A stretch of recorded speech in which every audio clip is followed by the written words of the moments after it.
167 million. That's the number lost to war, revolution, and genocide in the 20th century.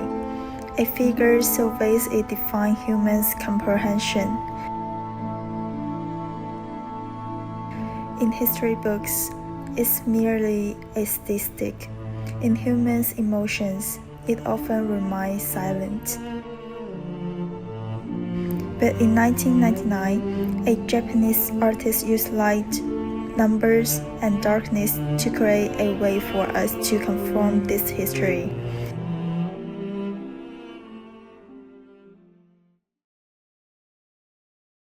His name is Tasuo Miyajima, and this work is called Megadeth.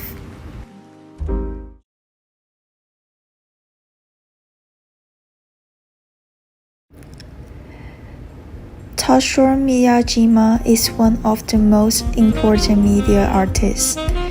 His work is deeply influenced by the intersection of Buddhist philosophy, consciousness of death, and technological media. In Megadeth, he constructs an immersive spatial installation using 2400 blue LED counters. Each LED flickers between the numbers 1 and 9, like a pulsing heartbeat of life. But at a certain moment in the exhibition, all the numbers suddenly go dark, plunging the space into complete darkness. This instant symbolizes collective death, unexpected silencing. And the title Megadeth is borrowed from military terminology, referring to the scale of casualties in nuclear war, measured in the millions. Cold, precise, and deeply ironic.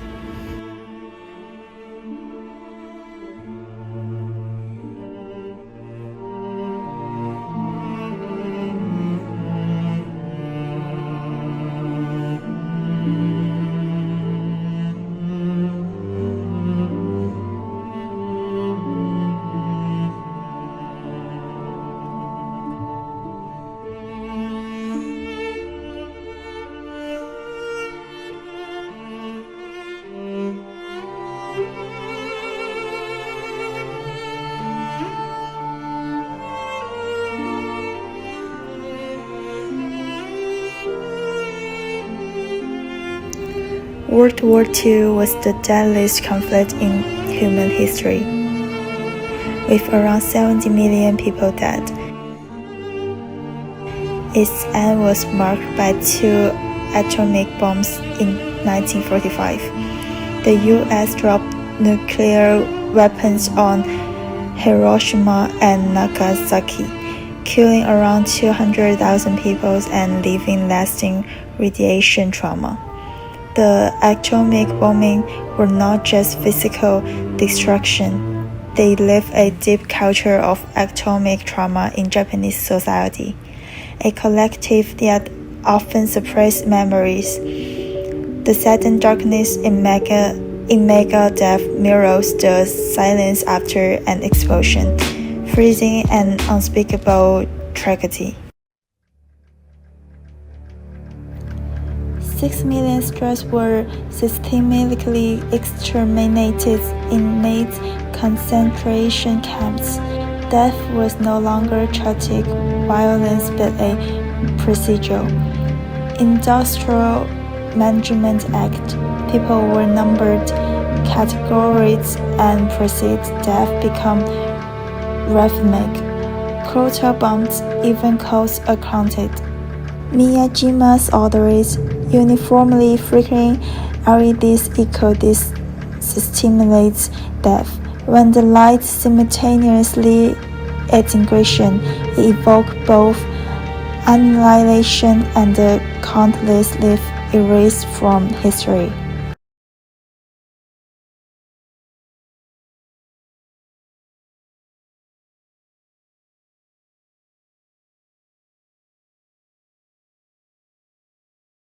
Between 1975 and 1976, The Khmer Rouge regime massacred 1.7 million Cambodians, a quarter of the population. This was no external war but a state-led cultural and class purge against its own people. In the archive of Chosun Prison, each victim was photographed and numbered, no names, just digits. This digital existence is mirrored in Megadeth. Each LED represents a life, reduced to a data unit that can vanish at any moment.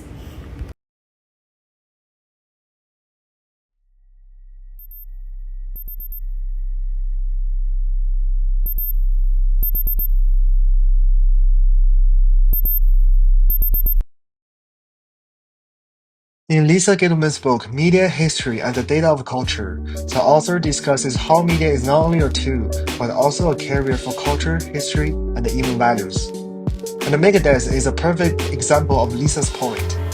LED lights and the electronic control system are ostensibly just tools for the digital reality. But Tatsu Mayajima gave these code machines and a number of unique meaning, molding them into a vehicle of history, a confession of human sins.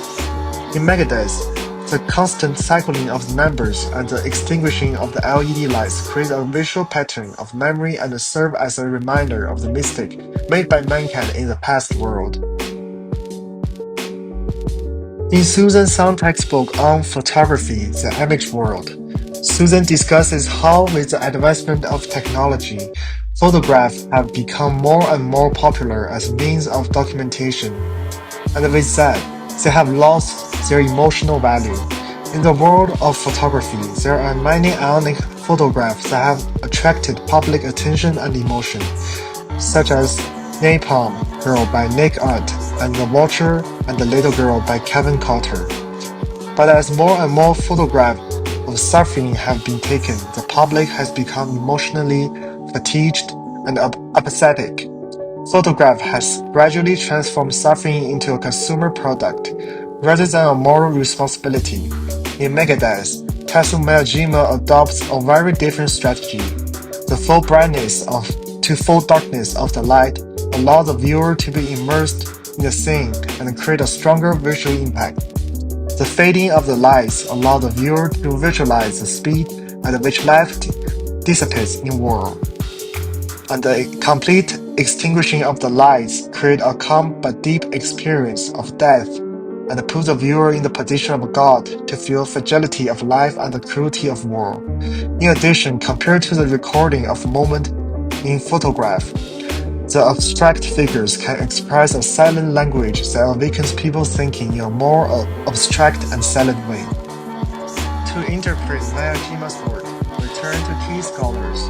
Media philosopher Paul Virilio proposed the aesthetics of disaster, arguing that as technology advances, catastrophe becomes inevitable, and art must expose its latent danger. Lev Manovich, in the language of new media, writes that new media art does not handle images. It constructs database logic, an infinitely expandable, repeatable, replaceable information pattern. In Megadeth, this logic becomes a cone of life, where cycling numbers embody a paradox. Seemingly fluid, yet awaiting termination. When memory is abstracted into information, is remembrance also reduced to a form of consumption? He also referenced philosopher Giorgio Agamben's concept of bare life. When political systems reduce life to manageable units, human dignity is systematically stripped away. This is reflected in the mechanical, indifferent aesthetics of LED counters.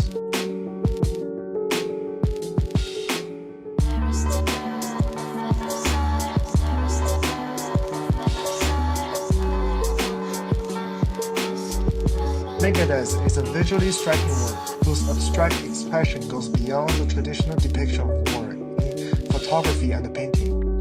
Rather than sympathizing with the violent and gory images of painting and photographs, the figures and lies allow people to feel the collective and impermanent nature of death, transforming the viewer into an experiencer and leading people to think about and reflect on the cruelty of war.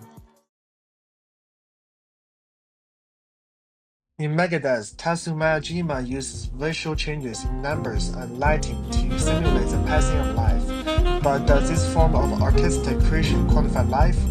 In this work, the ever-changing number may one day paralyze the viewer in the same way that Susan Sontag suggests. And at that point, will the numbers still represent those who have died in war, or will they return to the meaninglessness of the numbers themselves? If it goes the way I say it will, at that point, Megadeth will lose its artistic value and turn back into a cold machine. In addition to this, the quantification of life in Megadeth also reveals a dangerous truth. The mass death can be quantified as a statistical system, whether or not it can be justified as a controlled attrition. Well, it seems to us that Tatsu would not have made such a decision because it contradicts the core of Megadeth. As the art form becomes more recognized and as more artists adopt it as means of engaging the viewer in some form of self-reflection, might there be ulterior motive for carving up tragedies that have occurred in the past with erroneous numbers for political purposes?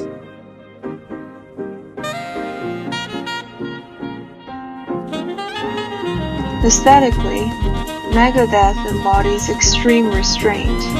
The 2,400 blue LEDs are neatly arranged, rhythmically synchronized, visually striking, yet unsettling. Blue, often perceived as emotionless, feels clinical, detached, almost like the hue of medical or military interfaces. The numbers cycle from 1 to 9, never reaching 0, because in Miyajima's logic, 0 is not a number, but extinction. Death is not expressed through digits, but through disappearance itself.